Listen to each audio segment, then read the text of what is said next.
Arganissima, New York. Your exotic skin, hair, and beauty source, and your one-stop shop for all your natural and organic skin and hair care, featuring authentic organic Moroccan oil and prickly pear seed oil and much more. Bringing you only the best, straight from the source and proudly produced in the USA. So what are you waiting for? Shop today at www.arganissima.com. Arganissima, New York. Your beauty is our duty. Arganissima, New York.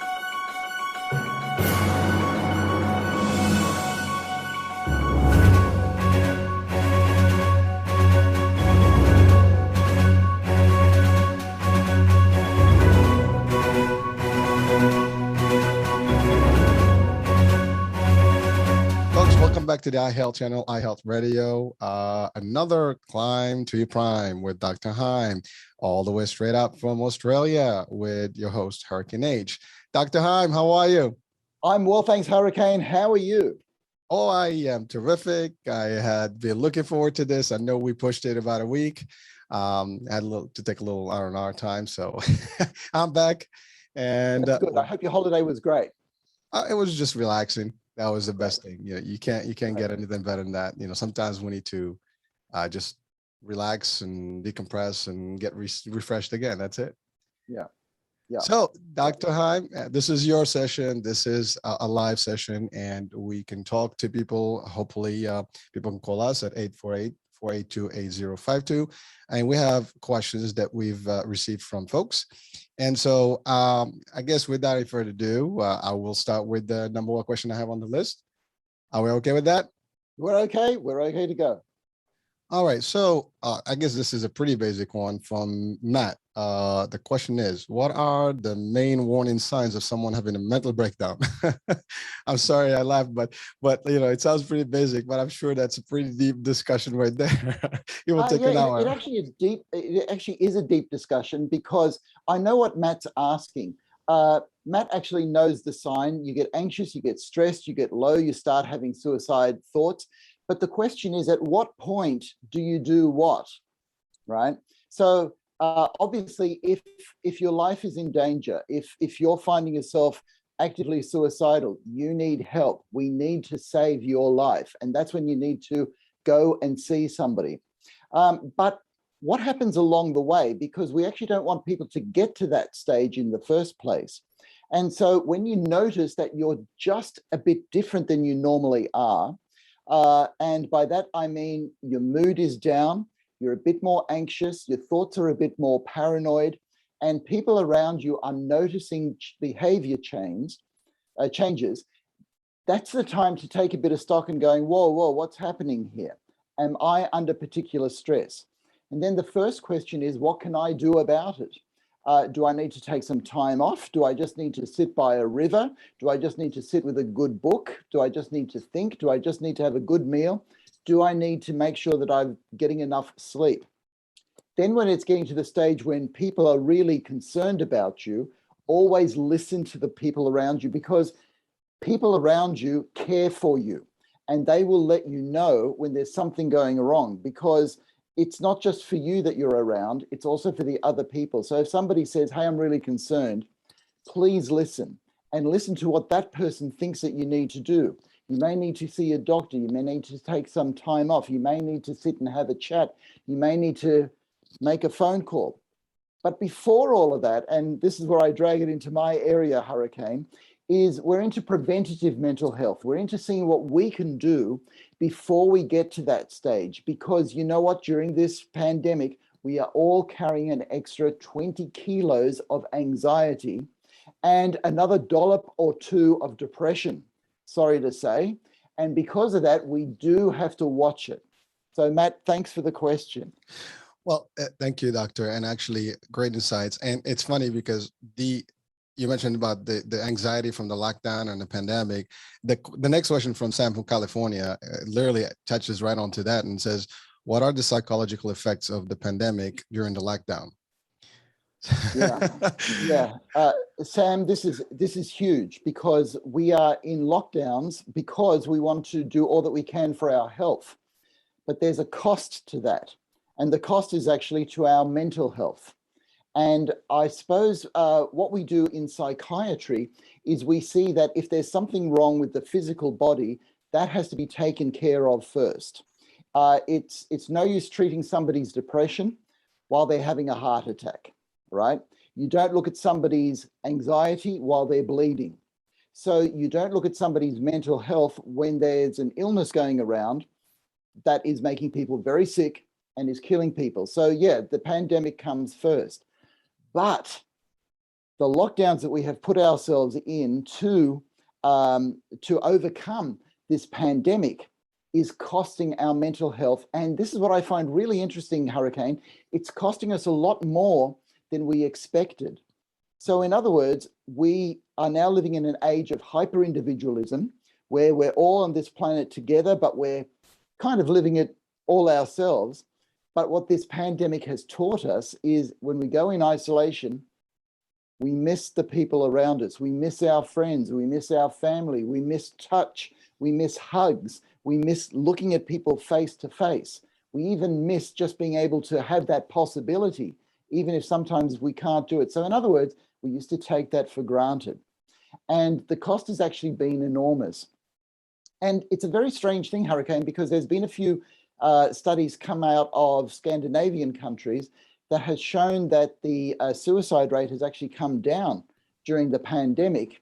And I just don't believe the studies, or it was just on a population that were protected in that. Perhaps in Scandinavia, they're all enjoying themselves, cuddling up in front of a fire with a candle on and having a nice warm soup, whereas a lot of us are actually isolated. We're by ourselves. We're not talking to people. So in that situation, the anecdotal evidence and the actual evidence coming out has shown that anxiety, depression, and suicide are on the way up. So the real cost, Sam, to the isolation is anxiety, depression, more addictions because people are trying to cope, and unfortunately, more suicides. Thank you, doctor. And frankly, I mean, I think one of the main problems here is that nobody expected the lockdown to stay long and to take that long. And I think also nobody thought about like real lockdowns, like again, case of Australia, for example. Yes. And a lot of countries, they open, they close, they open, they close. And so people are just going crazy. And California also has been, I guess, hit hard. I mean, they probably had one of the longest, I think, lockdowns in the US. If I'm not mistaken. So that's been, a real tough pill to swallow. And you're right. It's we all experience it, and it depends how we deal with it individually. And if some people are closer with family, some people have friends. Zoom has been a great thing, and other platforms. I mean, people are talking to each other. At least visually, they're having some discussions. But some people have literally been, completely shut down, and that is a serious thing. I know we've mentioned some of that before in previous shows, but again, thank you for the insights on that. And hopefully, Sam had her answer. So, all right. So that takes us to the next question from Mark. Florida. It ties in again to the current status.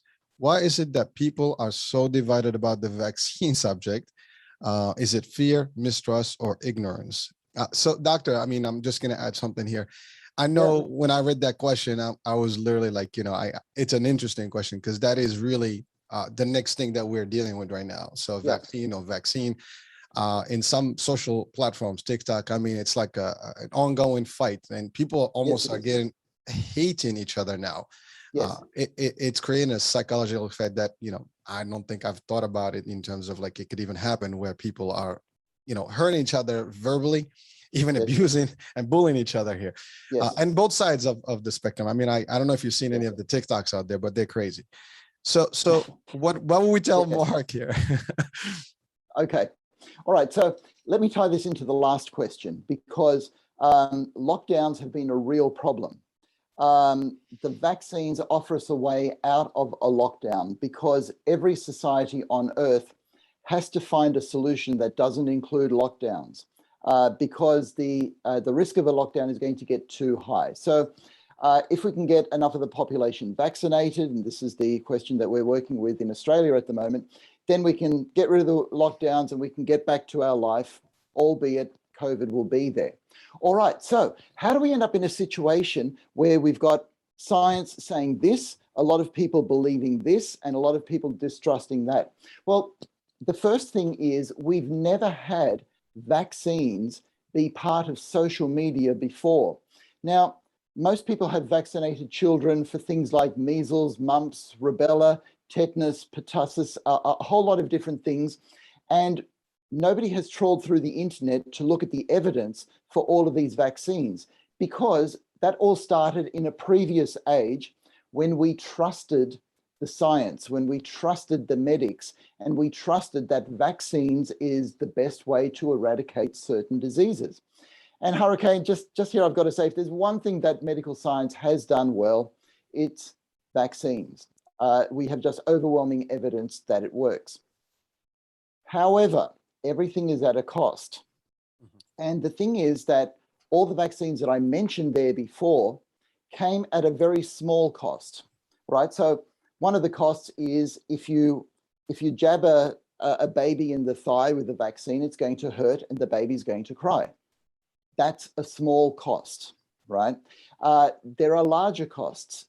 Some babies, toddlers, may end up getting very sick, and the incidence is very, very small. It gets to be 1 in 4 million that has an adverse neurological event due to a certain vaccine. And right there, I've got to talk about the difference between an individual basis and a population basis. Vaccines work when we look at the population level. When everybody's into this, all of us do well. But the trouble is you're going to get a very small amount of people, 1 in 4 million, and I'm talking about rates of autism after certain vaccines when people are very young. And even that is a debated question in science. But the cost to an individual, if you're the family that gets that adverse effect, you're carrying a huge cost. So for that individual, they are carrying the cost for the benefit of a whole society. Now, if we wind forward to our present day, where we're all living a very individual life, we like our individuality. And so we see life from the point of view of an individual. And so the question of what's the benefit to me of this particular vaccine, the benefit is not as great as it is to the whole population. And then people say, well, what's the risk to me? Well, the risk to an individual is actually a little bit more than the risk to the whole population. And we have actually moved from being community-minded, where we would all strap in together and make some sacrifice for the greater good, to a very individual way of looking at life, which is what's in it for me? And that is clouding the debate. So there are a few things. There's the information. There is the sense of population versus individuality. And then there's another thing which we may or may not get into, and that's how belief works in the brain, because we're seeing a few strange results in that as well. But I'll just pause for a sec, Hurricane, and give you some airspace. No, thank you. And listen, I mean, I've been literally watching this debate, closely, and I again, just my 2 cents here. What I've seen is that there's a little bit of mistrust, as the question asks, in terms of, to your point, I mean, vaccines existed for a long time, and a lot of people, for example, the debate, they say, well, measles and all the other ones, I cannot give them, I cannot still get them once I get the vaccine. And I think some of that is being spread out there as I guess propaganda, and some people really believe that is the reality, that this is a different vaccine, and there's a lot of strange discussions about it's a fake vaccine, it's not working, it's gonna do different things, you're gonna glow in the dark. We have all these other theories out there, which I think psychologically, I mean, they might be worth a discussion while people are thinking that way. So I mean, it is an interesting, and I think it's not going to stop anytime soon, because you have that, then you have different governments. There's also the feel of the government, how people are talking about, how the government is dealing with it, which is also difficult, because when you get into that government and discussion of politics, it gets even tighter and, Yes, right. and more dangerous in terms of opinions. And I think that's the other part. I think it's been so political overall since the beginning of the pandemic that it had literally created a divide. And there are people that I'm up, well, some of these comments I've seen, or like videos, people are literally like, saying, I don't care about you, and things like that. So things that you would not say in a normal world. And right. The effect is just tremendous, I think, across all nations. And this is just from parts of the world that we observe in TikTok and stuff. But because TikTok is global, I've seen it in all different languages, and it's the message almost consistent. And you have the different groups that either have one extreme opinion versus the other. And the other part, I think, that is interesting is that in all topics, people respect each other's health. I mean, there's this debate about HIV, and we all know that's been over 40 years now. And, it has been so protected in terms of information on HIV, who you can't go out there and tell someone who has it or not. And then all of a sudden you have a vaccine, and you have, everybody wants to know that you have it or not have it. Then it adds up in terms of, I guess, economics, because now you have cities that and even countries that implemented vaccine cards, vaccine passport. It infringes on I guess, liberties. Now that adds up to the other part. So it's all, playing the psychology here. And I think the effect is just it's almost an avalanche of effect. Well, it is. And what I actually want to do is unpack some of that avalanche so we know what's going on in the brain with belief. Please, thank you. Because it's really quite complex. So the first thing that I want to say, a lot of this has to do with trust. Belief and trust are closely related. So if you believe that you lost your keys in the house, you will look for your keys in the house, and that's having faith that you will find them. And then you trust that when you get your keys, they will actually start your motor car. So there's a relationship with belief, which is in the brain, which goes through faith, which starts to motivate your actions, to trust, which has to do with when you do actually do an action, right? And they're all connected. Okay, so trust in the brain is mediated by oxytocin. So oxytocin is the brain chemical that also mediates love. Love and trust are just the very things in our society which are going down.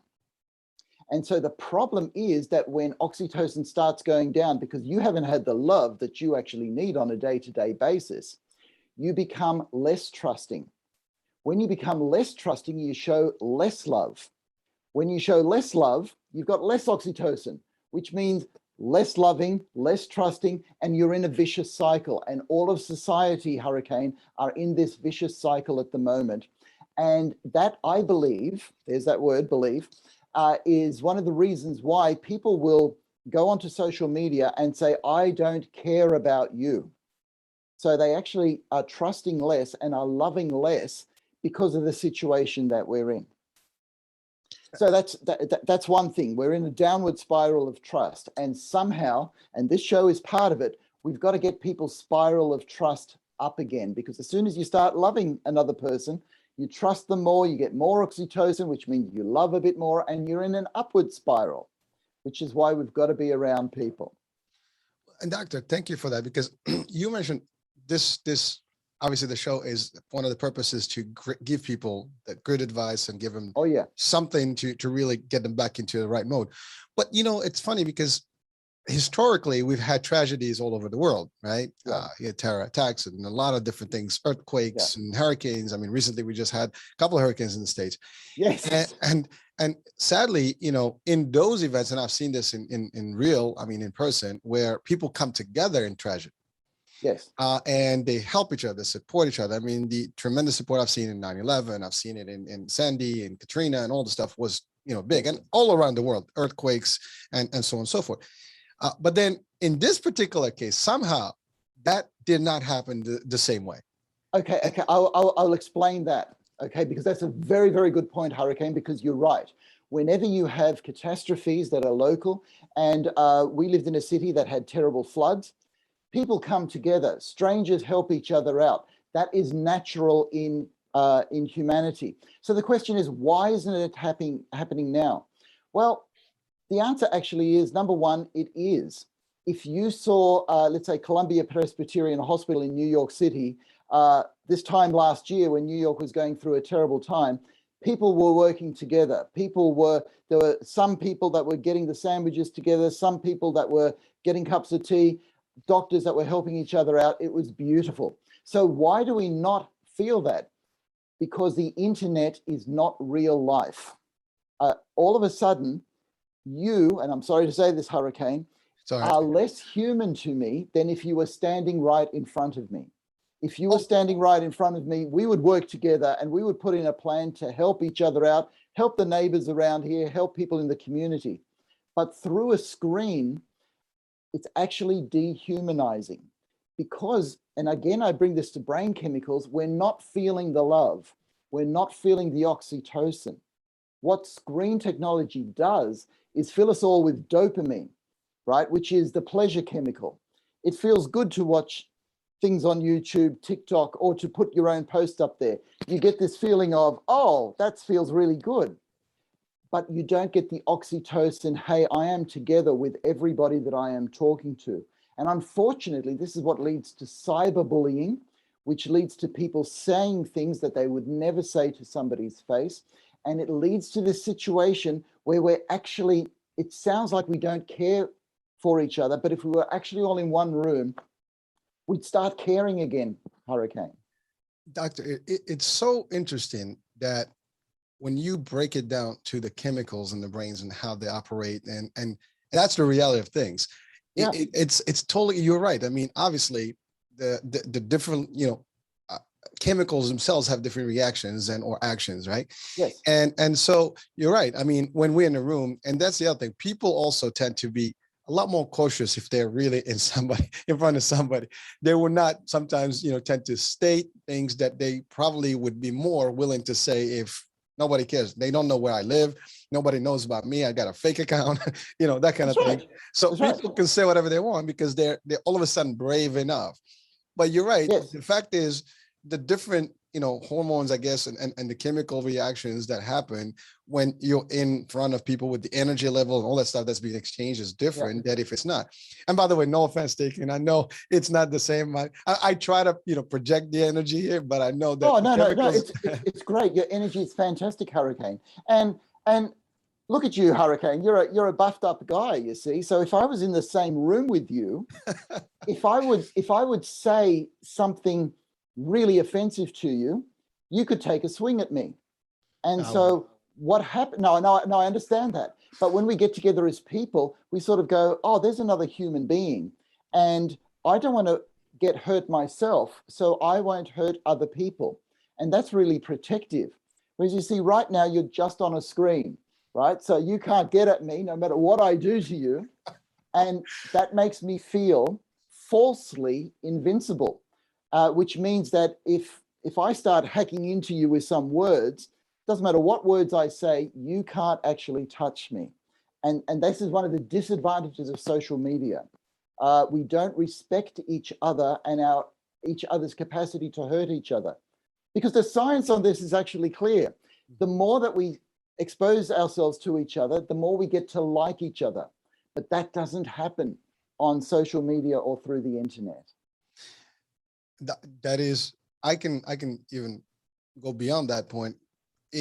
I've seen this in groups online, Facebook and in other places where people literally, they're hiding behind the screen and they get very excited about making statements and cursing and stating stuff that normally if they would say that, to your point, in front of somebody, they would think 3 times before they say that because people will hurt them. And because they know they're untouchable at that point, and it gives them that false sense, I guess, of power, and they exercise this the way they are. But it causes an energy, I would say not an energy, but a wave, because some other people are very, very, I guess, gullible, and they'll take that information, and it gets to them, and either it creates a bad false of information on, for them, or even they start thinking along the same lines. So when you're watching a lot of and the other part that I've noticed is that it's the way the social media works. If you watch a video on social media, now it will feed you more of it. That's right. That's right. So if you see positive, you're going to see a lot more positive. You see negative, it's somehow, as soon as it captures that you've captured 1 or 2 videos that are on this line, it almost kind of like shoots the same energy back at you. And only the videos that come up, or the TikToks or any of the comments, it's just the algorithms work that way. And so you will really get flooded. And if you're weak, mind, spirit, body, whatever, you will absorb that faster. And I think that's what causes, the reactions and more of the divide. Or yes, if it was the other way, it would be obviously the positive, end of it. But it works both ways, unfortunately. Well, it does. And it actually works. And we've got studies to show it works more on the negative. Our minds actually work more on the negative because we have more to learn from things that we do wrong. And we need to survive this environment. So our brain is constantly telling us what not to do. And that's one of the key reasons that all of our brains are actually negative. We talk about a lot of positive hype, but that's not actually what goes on in the brain. And the other thing is this feeds into our beliefs because, as you said, we are all in echo chambers where you watch one video and then you get fed the same ones. So you're getting a feeding of information on one line, and beliefs are actually very malleable inside us. We like to think that they're strong, but they're actually not. They're very malleable, and beliefs are not actually based on reason. They are based on our emotions. And that's poorly understood. We think that we're nice, rational beings, but we're actually rational and emotional beings. And sometimes, often, the emotions win out. And again, I mean, when you look at crime, you look at, good and bad behavior. Yeah. It's usually driven by emotions and, not really full thinking. I mean, most of the people that do bad things, they probably regret them at a point or another. Exactly. But it just, it doesn't compute right away. And oops, what did I just do? And that's usually a too late oops, and then it is what it is. I mean, doctor, I mean, those insights that have been sharing right now, I mean, I think they're so valuable for folks watching. And obviously this is going to replay on the video feed as well as the radio. I just hope that people can really take it, sink it in and absorb it, because and the more we understand how we work, in the mind, and how it all correlates to our reaction and how we behave, I think that's going to help us be hopefully better humans and better, neighbors and just people in society. So I just hope that always this is the reason we're here, is to just drive the positivity and the motivation and the knowledge to help at least guide us, somehow, one way or the other, right? Well, only one way, the good way. That's right. That's right. That's right. And this is one reason why I still want to unpack why we're distrusting the science. And this has a lot to do with our hyper-individualism, that we trust ourselves and we want things for ourselves and we don't want anybody to get in the way with what we want. Whereas decades ago, because we didn't have an internet, we actually had no choice but to trust the experts. And so when scientific papers came out, we would trust that the experts knew what they were doing. Whereas all of a sudden, an epidemiologist, somebody who had a desk job a couple of years ago, is now a celebrity, right? But we all think that we're epidemiologists because we read a few papers, whereas this is really complex stuff. And we try to distill really complex information into messages so that people can understand what's actually going on and how to behave. Now, in doing that, you lose a little bit along the way. You can't possibly expect people in the street to understand what epidemiologists understand. But because there is less trust in society, we trust the epidemiologists less. And by the way, Hurricane, I'm not just saying that we should blindly trust people, right? But their epidemiologists have their own way of keeping themselves to account. If there's, let's say, a rogue epidemiologist doing something strange, right? A whole lot of other epidemiologists will let them know that that's what they're doing. And that's why consensus in the scientific community is actually a safety net to make sure that we as the general public do not get led astray too much. Because is there manipulation of information? Sure.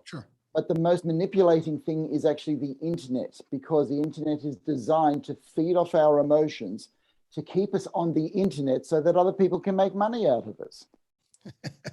Well, I mean, it is a fact, and no one can deny it. I mean, you can think of something. I might speak right now on something, and Google will know exactly what I want and get an ad right now. That's right. That's right. Well, it's interesting. You're talking about the trust in the science, the specialists, I would say, and I think what I've noticed also, there are some doctor groups, I would say, that are on both sides of the spectrum. Now, maybe there's lesser of one side than the other. Some are trusting the concept. There are messages that are coming in from, either pharma folks and so on and so forth. They might have a grudge. They might have other reasons. But that's the thing. People are making statements and people are feeding off that. It's almost like, that's right. People are choosing what to feed off. And some people are choosing one side versus the other, which is always going to happen. I mean, people always side somewhere, right? Yeah. It's just where they wind up. I mean, some people stay in the middle trying to watch what's going on in the debate, but a lot of the fact is that most of the majority is going to go one way or the other, and I think that's usually what happens. Yes.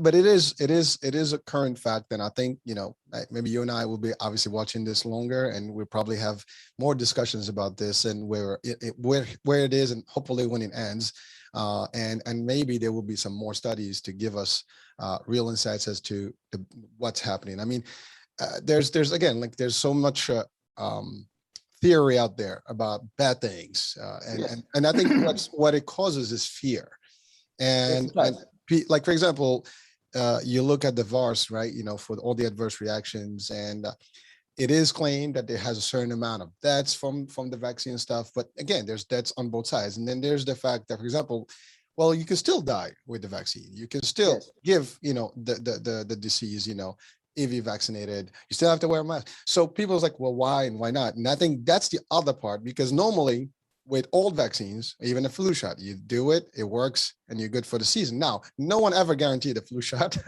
before, and it's very clear that it doesn't cover all the flu strains. That's right. And certainly it's only a certain capacity to certain populations, not everyone. So we know that. And but to your point earlier is that a lot of these vaccines were done a few centuries ago, or maybe like 60 plus years ago, and so. We've grown to be conditioned to them. We all had our vaccines since we were kids. We all have our shots until we're kids in high school, and then basically that's I think that's where it ends. Like, my kids are teenagers, so they just finished their shots. But that's how we've been conditioned to it. So nobody questions those. But because this is, to your point, new, and the Google and the technology that we have and the internet is got more than just the scientists in there. So common folks are actually part of the discussion and opinionated. And they share that, and it causes a little bit of a dilemma. It does. So what I want to give is, let's say there's an individual listening out there that sort of goes, oh no, what am I going to do in the midst of all of this? How am I going to make decisions? Excellent. So I want to give an individual like that a way through all of this. So firstly, I need to make a distinction between getting information and getting shock value for your emotions, right?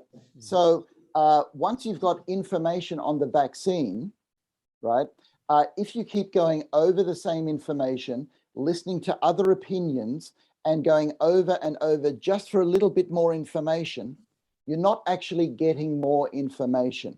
You are falling into the trap of letting your emotions lead you down a rabbit hole that will lead you towards more fear and more emotions, but no more information.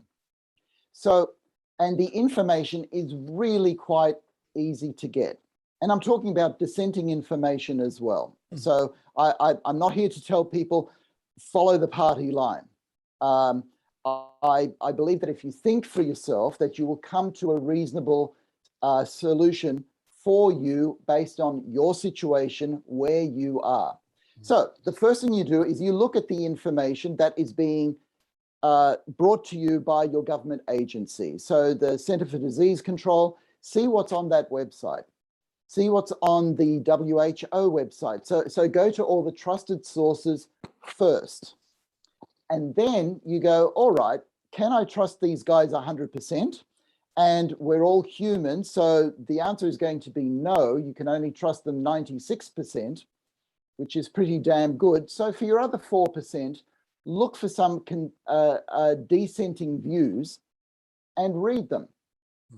And then once you've read them, you make a list of the pros and cons of getting a vaccine for you. So at the moment in Australia, we're in that precarious position where we don't have enough of the population vaccinated. COVID is starting to rip through the community. So we are vulnerable. In that situation, I looked up the information for the vaccination, the risks that I would have by having the vaccination, and the risks that I would encounter were I to get COVID, and I made the decision to get my shots. So I have been vaccinated, and the people around me tend to be vaccinated because we look at the information and we make decisions based on scientific consensus. Now, I'm not saying the world's perfect. I am not saying that commercial interests do not influence things.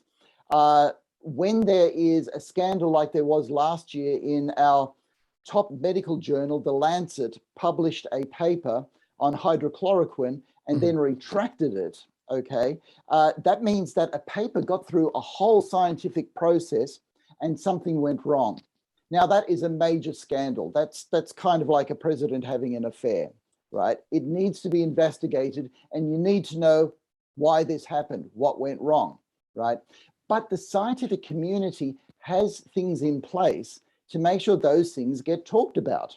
And because this is new, information is always evolving. So in that, knowing that your information is never going to be 100%, you are going to have to tolerate some uncertainty. You're going to have to trust somebody along the line. And so the question is, who are you going to trust? And we all tend to trust our mum. We all tend to trust the people around us. And so quite seriously, I mean this quite seriously, ask your mum what you should do because she cares for you. And she's going to give you an emotive response based on the fact that she wants to see you alive. And these are not rational arguments. The information is rational, but then the emotional arguments are there for the decision based on what is going to keep you alive for the longest. But you have to stop listening to a whole lot of social media to be able to make that decision. And then once you've made the decision, don't get onto the social media again. Put it to rest. You've made your decision. You're moving forward. Don't even look it up anymore because there's so many more wonderful things to do in life. And that is true. And, you know, the world is going to continue, hopefully for better. And we're going to get through this. I mean, no doubt. And Doctor, thank you for breaking it down, I guess, to all of us out here, you know, in the world, listening or watching. There is a way, and you just broke it down to almost mathematical. You know, this is what you do. Look at the science, look at the fact, add more, and then you add the piece of emotion and people you trust. And then that's the end. That's really the formula to make a good, sound, informed decision. Yeah. And Hurricane, we need to make good, informed, sound decisions at 10 o'clock on a Monday morning when we've got the information written in front of us. Not 11 o'clock on a Friday night when you've just had an argument with your partner and you're feeling bad. And so you go on the internet and you start looking up this stuff because it's going to be your emotions that are going to be wanting you to feel good. And instead they'll make you feel more fearful. And we do know that better decisions are made when we invoke the rational, when we think about something and we actually sift through the decision-making process in a rational way. Thank you, Doctor, for that clarification. I think that's powerful. Because you're right. I mean, I think timing is everything for everything, right? And you know, anything done under an emotional stress will probably give you the wrong, you know, decision-making capabilities. So you always have to be in a good, cool, calm, and collected format, I guess, to be rational. But you know, listen, most people think that they know what to do, but you know, I think we all can use information and guidance and, you know, stuff, you know, that is powerful as such as what you just mentioned. Now, I think that is important for us to listen to. And again, at the end, people will have to make their own call and decisions. But again, listen, do your research, and limit, you know, the negative influence. And to your point, I mean, if you're going to listen to a lot of bad social media, that's kind of just keep, you know, feeding you the wrong stuff. And it's not going to change anything, as you said. It's not going to give you more information. It's just going to keep you more emotional. Yeah, and a decision made on a decision made on emotional bases tend not to be good. So when I admit somebody into hospital who's depressed and suicidal, often they're telling me, right, I'm going to quit my job, I'm leaving my relationship, and I'm going to move interstate. And I'm going, hold it. This is not the best time to be making big decisions about your life. Write down what you want to do. And we will talk about it in a few weeks when you're feeling better, when you've got more information, when there are people who care around you, talking to you, and when your frontal lobe, your rational side of your brain, is working a bit better. And we'll revisit those questions. And we'll look at the pros and cons of each, and we'll come to a more considered decision. And people go, oh, okay, yeah, that makes sense. So in a way, we all have to do that, because it's when we're in an emotional state, we feel like making big decisions, but they're not the best decisions. So, Doctor, just a brief moment. I wanted to just make a quick announcement. So, folks, we are live, and please feel free to call us at 848-482-8052. And this is a monthly show, and there's no bad question here. This is a good opportunity. If you have any questions about mental health, you know, and if you ever consider to ask a question, this is a good platform. You don't have to claim your name or who you are. You could just, you know, call us, you know, and just ask the question. Most of these questions I received were just first name and location, but you know, I think they're beneficial to listen to. And Hurricane. Yes, sir. What's that phone number again? 848-482-8052. 848-482. 8052. 8052. Okay. All right. Well, it's actually on as we're having the show. It's live. It's on the screen, so people great. They can see it while we're on. Again, you can call right now. We still have a few minutes, but I do have a few questions more. But it's funny because the question I have next from Nancy from North Carolina, it is literally tied to suicide. Okay. We just talked about suicidal thoughts, and the question is. It's more for kids, but it says, why do teenage kids entertain suicidal thoughts more? Is that even a fact? I don't know, but that's the question. Yeah. Unfortunately, Nancy is right. What we're finding is younger children getting suicidal thoughts. And here's what's very interesting, particularly females. In the USA and in Australia, the largest rise in suicide over the last 10 years has been in females from the ages of 12 to 18. And that's a really worrying sign, Hurricane, because the question is, what's happening in our society to drive something like that? And this is just a theory, but it has to do with social media, where males tend towards physical aggression. Females tend towards relational aggression. And what I mean by relational aggression is talking about somebody, excluding somebody from posts, or having a party and not inviting them, and basically ganging up against another female. And unfortunately, I personally know of situations where this has led to somebody's suicide. because one of the worst feelings for all of us, Hurricane, is to be thrown out from the human herd. We all want to be part of it. We all want to feel that we're part of the human race, right? And this is why solitary confinement in prison is such a harsh penalty, because I would rather be with other prisoners and risk being beaten up than to be by myself with my thoughts, with no thought of return. So this is what's happening. And unfortunately, again, this is only a theory, this is what's happening more and more to our young people as our young people spend more and more time on social media. They get caught up in chat rooms. They get caught up in areas where you have to think a certain way to be let in, or a certain way is considered cool and a certain way is considered not acceptable. So all of those things that we're trying to negate in our society are actually getting stronger.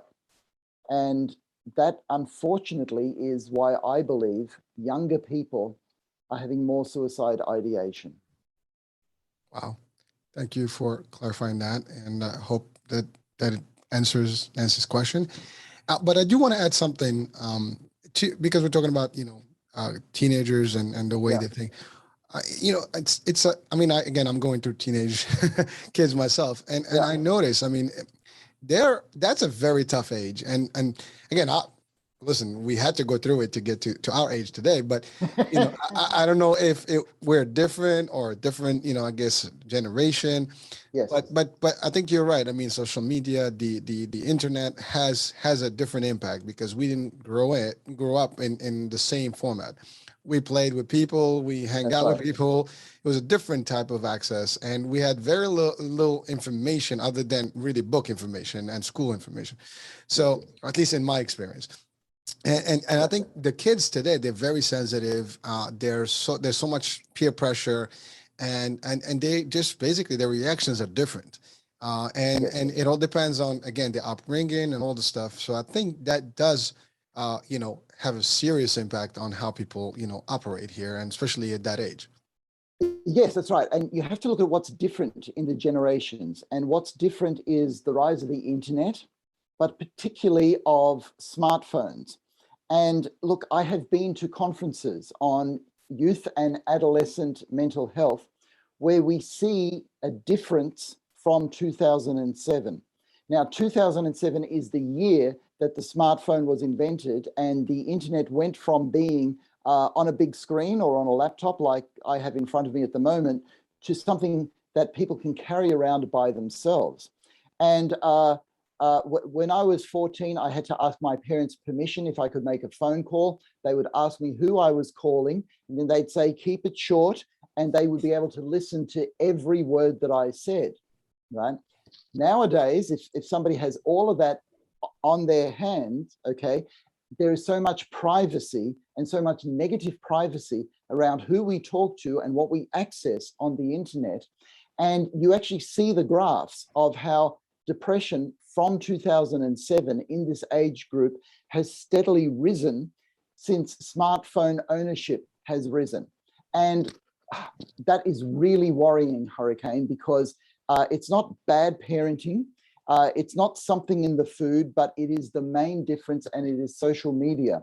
And we have yet to face the right way of handling this, because you also mentioned information. A 14-year-old has so much more information than we did as children. And that is one of the good things about the internet. It is unbelievable, the information that I have at my fingertips, you have at your fingertips, and that is wonderful. But there's this side effect, and that is aggression based on relationships and what we were talking about earlier on, that you can actually be aggressive to somebody on the internet and it doesn't feel like you're pushing a person. It feels like you're just tapping in a few characters and something abstract out there is reacting for your enjoyment. And that's a dangerous situation. And that you hit right on there. I mean, when you get some message that is irritating, right? We all react as humans, and a younger person probably react worse. And the other person is like, this is like a game, I'm just having a cool time.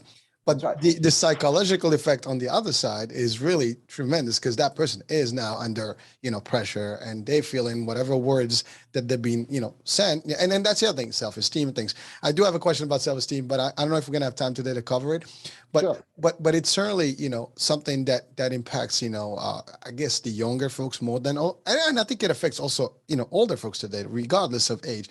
But in that age group, I think it's more dangerous because as a parent personally, I mean, I still think that you almost cannot be the direct parent because there's more people involved in your parenthood here. Yes. It's you're not the only parent, you're and your spouse.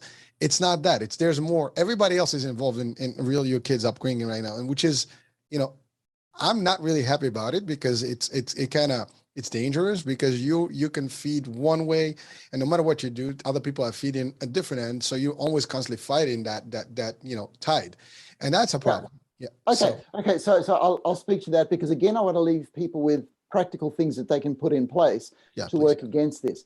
So let's say on the internet, if you get a derogatory comment based for you as an adult male will still feel hurt because of that. Now imagine you're 13 or 12, around the time when you're just shaping your identity, when you're just coming to grips with who you are and where you may belong in a world. Your body's going through some really strange development and you're not sure of who you are, and you get those sort of comments, and because they're black and white in front of you, you actually get hurt a whole lot more by that. And that's why this is such a difficult age. Okay, so what can parents do? So the first thing to do is there has to be a time in the evening when internet usage stops. No internet and no iPhone in the bedroom, right? And I actually encourage a living room space where everybody does their social media stuff all together.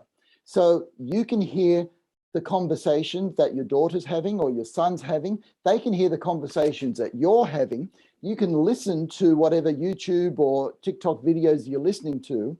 And what this does is it encourages a sense of community without excluding social media and without excluding the internet. What you want to exclude is that privacy, those secrets. Now, the objection that you're going to get from your teenage kids are, oh, mom, oh, dad, everybody else lets their kids do that. Don't buy that argument because it's not actually true.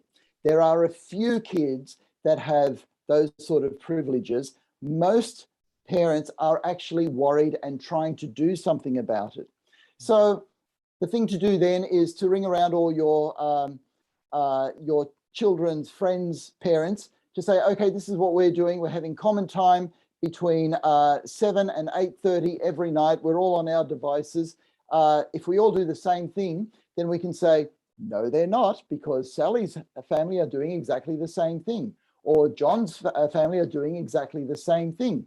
Because if you grew up in the 60s or the 70s, most families were doing exactly the same thing.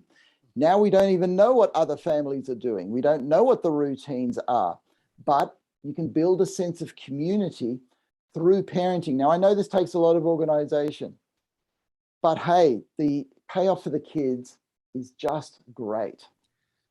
Listen, that is powerful advice, and I hope that people watching, I mean, I certainly will try to implement, but certainly I'm sure other people, and I know it's not going to be easy. It's going to be a debate. No, it's hard. It's hard. Yeah, and I mean, luckily, I mean, my kids have limited, I guess, direct friends, like close friends, and we can certainly talk to their parents, and maybe that's a strategy we can play with.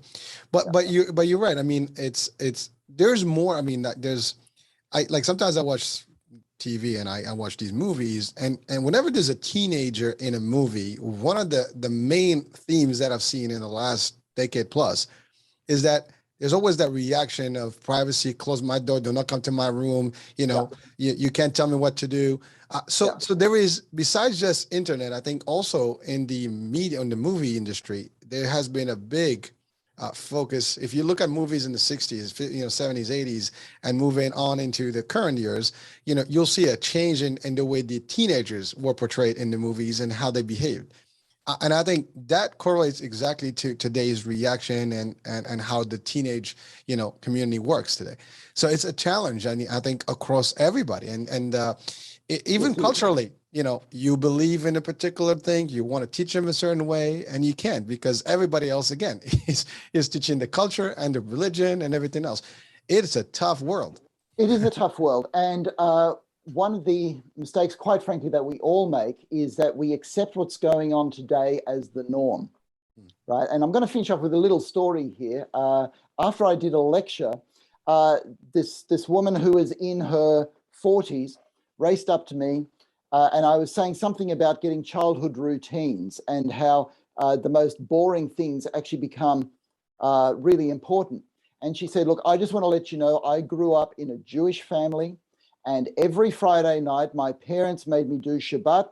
I had to stay at home when others were going to the movies. I wasn't allowed this, I wasn't allowed that, and I was grumpy and I hated it. Then she said to me, now I realize that was the best time of my life. And I am teaching my children now that they have to do Shabbat every Friday night. They are going to be with family. They're going to hold hands. They're going to say prayers. They're going to eat a meal together. And if they say that they hated it, I'll say, so did I, but you don't know it. This is the best time of your life. Because you know what, Hurricane? That's the best time of life. Well, I tend to agree to that policy. And you're right. I mean, we all look back, and I do this exercise myself, and I tell that to my kids that when we go back to when I was a younger kid, right? And there was some things. I mean, it was a little. My parents were tough with me, and I wasn't a bad kid, but still, you can argue in school, you can do things. You had to do things the way you had a curfew, all the things, right? And while at the time it was like, oh my God, but the more you think about it as you grow up, you realize that it was all in good, faith, it's in good, intent, and it did turn me a better person. So, Yes. so if we look at that, from that angle, and unfortunately kids don't realize, that because they're still in that age, but in time they realize like, oh man, now I know what my parents were doing. I could certainly say that, and I have no regrets. I love my parents for everything they did. And I wouldn't even hold them against anything, so other than just the fact that they did a good job, at least in my word, in the way I think about it. Yeah. But that's really what it is. And again, thank you for really giving that example and that story, because that is powerful.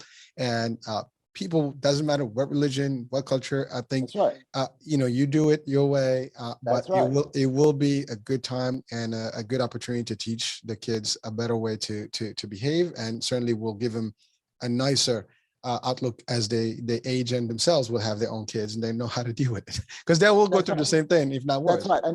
And I want to encapsulate that, because when it comes to happiness, we confuse pleasure with contentment. And so the thing is, you can have your short-term pleasure, but don't let it get in the way of long-term contentment. So you may enjoy a roller coaster ride, but if you had to go on a roller coaster ride every hour of every day for a month, you would not be a content person. An occasional roller coaster ride in the midst of a lot of family-led contentment and contentment with friends is the way to have happiness in life. Long-term contentment, then the short-term pleasure. Doctor, thank you for that. And I know we've gone a little bit over our time frame for the day. So I appreciate, all the extra time here. And folks, if when you're watching this and you're listening, and as you're watching now, know that this is a monthly show. So please feel free to send in your questions. The email will be in the description of the show. This will be broadcasted, it's broadcasted live, and it will rebroadcast live again on the radio and the channel, YouTube, and all the social media. So please feel free to join us in the next one. We'll be back the end of the month, and every end of the month, unless it's a holiday or something, but we'll make sure we have a deferred date. But Dr. Heim is always looking to bring in some value to folks all around the world, and we're really getting the real thing here from a world famous, doctor that specializes in real stuff that handles, that deals with our society and our issues, and can help us be better, live better, and happier. That being said, thank you for watching today. It's been always a pleasure. And Doctor, thank you for the time and for being with us, for all the good stuff. Folks, thank you for watching. We'll talk soon. Different show, different topic, and different guest. Bye now. Ciao, ciao.